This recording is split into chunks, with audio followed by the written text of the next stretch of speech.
how do you come together? What would you like to see? What do you think is a fair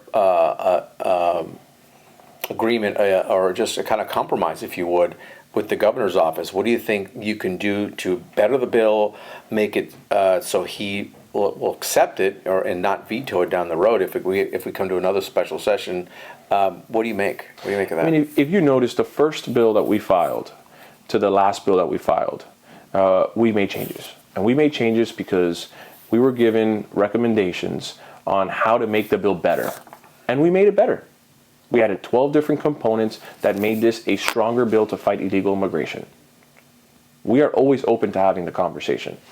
But the governor's office has sent a proposal that they are not willing to have a conversation on unless it only includes their proposal, which I believe is less conservative and weaker than the bill that we have passed out of the House. So for us, are we open to having a conversation? Of course, we're always open to having a conversation. But they're not. They are not. They are not. It's part of what has gotten us to this point. Part of what has gotten us to this point is the lack of willing to have a conversation between the executive branch and the legislature.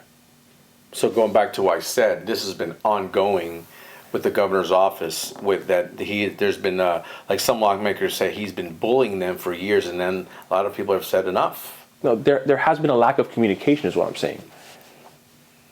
If in the middle of this interview the governor were to call me, I would answer his call. I'm always open to having the conversation. That's my job. But it is hard to see each other's differences when there isn't direct communication. And I am telling you, I'm always open to having direct communication.